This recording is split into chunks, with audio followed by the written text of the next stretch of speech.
अगर आप भी चाहते हैं एशिया म्यूजिक का ऑडियो वीडियो सबसे पहले आप तक पहुंचे, तो कृपया लाल बटन को दबा के चैनल को सब्सक्राइब जरूर करें और बेल आइकन को दबाना ना भूलें।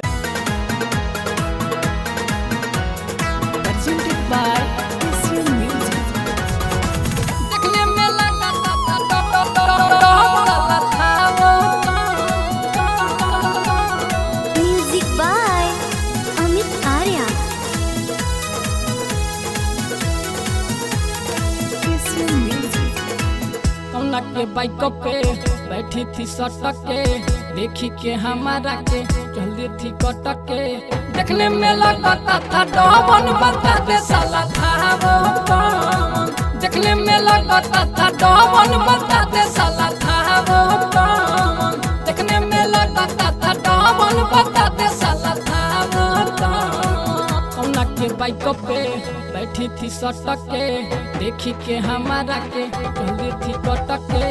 देखने में लगता था डबन बता दे साला था वो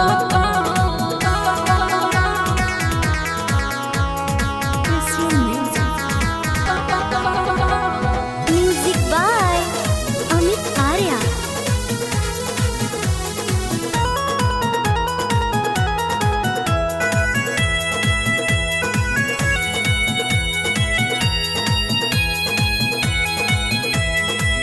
भाई ना तोहारा रहे, लागे तोहारा मजनू रहे, घर से जालू पढ़े का होई है सब करे, कहते मैं तोहारा माई से चला अपना घरे, बचपन से तोहारा चाहे लोहारा हमन मन तर मरल सकोहारा, सची सची तू बता दे चाहे रहे जब, देखने में लगता था डबन बता दे साला था वो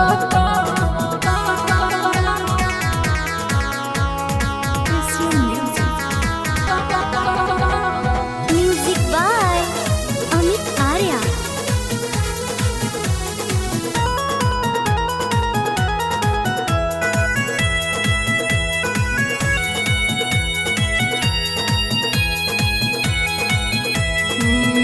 कर साथे घूमेलू बार बार चुमेलू, देखन तोहारा उसी लगत रहू रंगी, तोहारा लकाना के तोहर भी तो पिए, मुँह दिखाए थे पिज्जा खिलाए थे, सुनवा के सिकड़ी भी कमल दिलाए थे,